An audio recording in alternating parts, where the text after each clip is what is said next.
Hey everyone, Happy New Year, and we want to say Happy New Year and welcome to the very first Radiotopia Presents of 2024. It's a series that we are truly excited about. It's called Shocking, Heartbreaking, Transformative. Now, this is from documentarian Jess Shane, who put out an open call on Craigslist and then worked with 4 strangers to explore the standard rules that documentarians and journalists use to tell their subject stories. So this series gets into all sorts of questions about what happens when people's real lives are collected, edited, and consumed. The show pulls back the curtain on what goes on behind the scenes of your favorite nonfiction shows. And then it turns in on itself and some really interesting twists and turns along the way in the making of the show. I've gotten to know Jess a little bit over the making of this show. Every time I chat with her, there's a new wrinkle to this story. It is really incredible. So go check out the new Radiotopia Presents series, Shocking, Heartbreaking, Transformative. It is out now on your favorite podcast platform.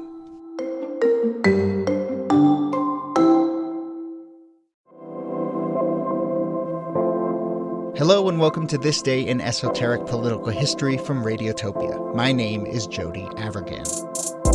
This day, March 31st, 1968, LBJ's surprise announcement that he is not seeking re-election.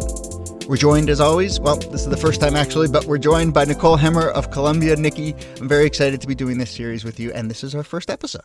Hi. Yeah, I'm really excited about it. So I know we call this show Esoteric Political History. We will hit all sorts of different types of stories, but this is obviously a big moment, a president announcing that he will not seek re-election. And I guess one thing is I can hear our more lefty listeners here in 2020, maybe a little hopefully saying to themselves, wait a minute, an embattled president in a moment of crisis, you can just announce that you're out, that you no longer want to run. How often does this happen? Yeah, it doesn't happen very often. Don't get your hopes too high. Fair enough. I think it happened one other time with Truman. And like LBJ, he had a little bit of extra time at the beginning of his term because he was a vice president who inherited the presidency. So let me lay out some of the basics of this story, and then we'll come around to kind of what we think it means and some more. But LBJ made this announcement at the end of a 40-minute address from the Oval Office. It was ostensibly an update about the Vietnam War. But then at the end of his address, he famously says, I shall not seek and will not accept the nomination of my party for another term as president. He'd, as you mentioned, taken over for Kennedy after the assassination in 1963. He trounced Goldwater in the 64 election. What else? The Civil Rights Act, his domestic agenda. But by this point, Vietnam is really the thing that is sort of swamping his presidency, right? Yeah, it's something that I think is hard to wrap our minds around when we've been at war for 20 years now. And the wars that we're in just don't intrude in most people's daily lives. Yeah. But Vietnam was a lot different. It was part of people's daily lives. They would listen to a 40-minute address from the president, and it affected everything that was happening in America at the time.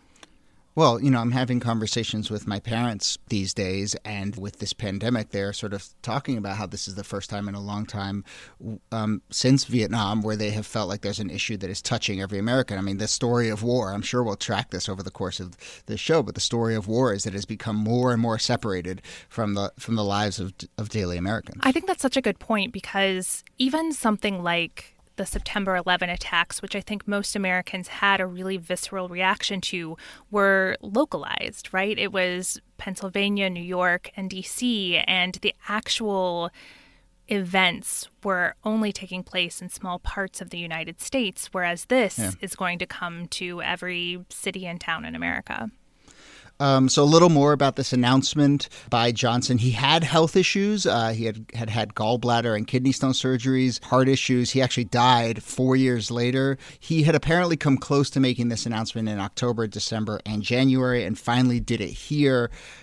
There's reporting that it wasn't in the advanced text. So, I mean, the circle of people who knew this was incredibly small, and it really did come as a shock. I heard some people even thought it may have been an April Fool's joke because it happened on March 31st. Right. I mean, I think that it was far too serious a speech for it to be an April Fool's joke. But that would be a pretty messed up April Fool's joke. It would be. And things were pretty dire when it came to Vietnam at that point. I mean, just a few months earlier, the Tet Offensive had been launched, which really showed Americans that the war was not going their way, and also that military and political leaders weren't telling them the truth about the war. And that had a real effect on Johnson's approval ratings. Here he is starting up his bid for re-election, and his approval ratings at the time of the speech were something like 30% of people approved of him. It was really low.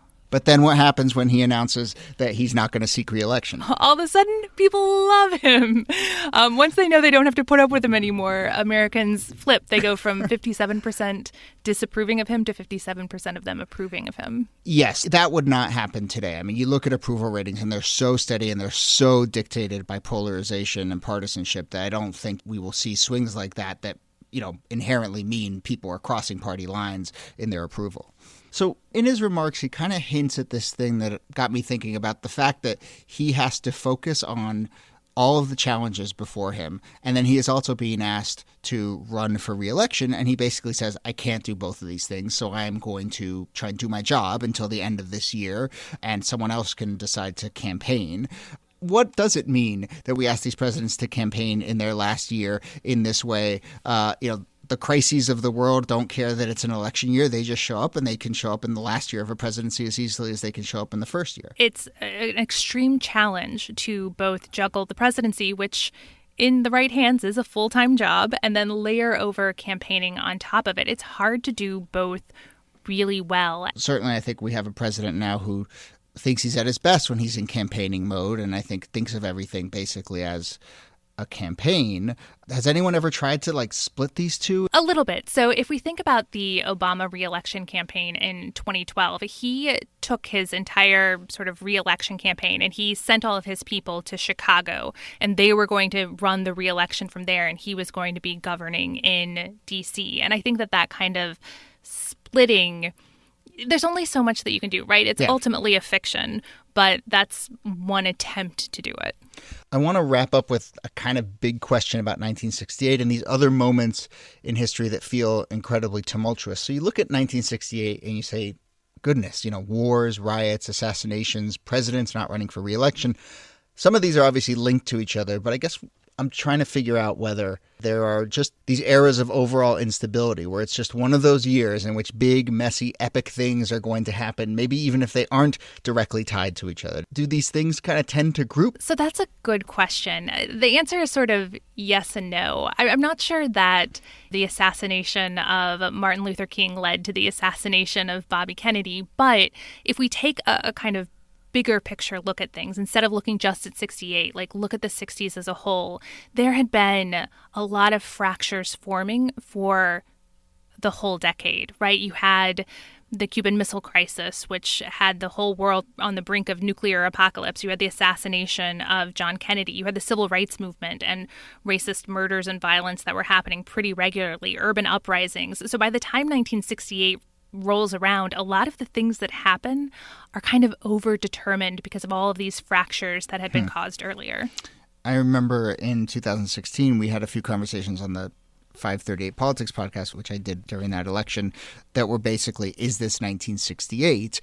And I think what I'm realizing in retrospect was that, 2016 was not our 1968. It was the beginning of the sort of process that you just described. And maybe now, 4 years later, we're having our 1968. Yeah, if you think about all of the things people have pointed to as weaknesses in the American system revealed by 2016, we're now in a moment with the pandemic where all of those weaknesses are starting to cause even bigger and more catastrophic problems.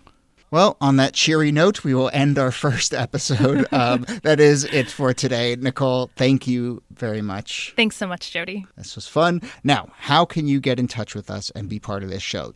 You just need to remember one thing.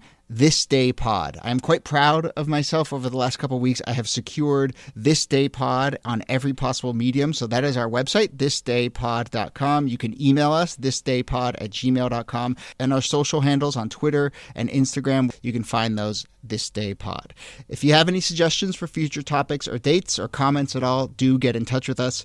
This Day in Esoteric Political History is a proud member of Radiotopia from PRX. This was our first episode, so we want to thank everyone at PRX, including executive producer Julie Shapiro, for bringing us on board. This is a moment when I think we're all realizing the power and the need for community, so we just feel really honored to be on board and part of that community.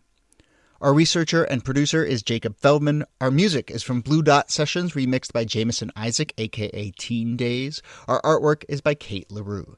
Next episode, we'll discuss something that's probably on your mind, pandemics, and the time 100 years ago when a president got hit with the flu while negotiating the end of a world war.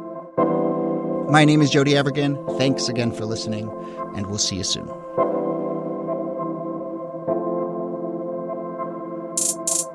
With America's sons in the field far away, with America's future under challenge right here at home, I do not believe that I should devote an hour or a day of my time to any duties other than the awesome duties of this office.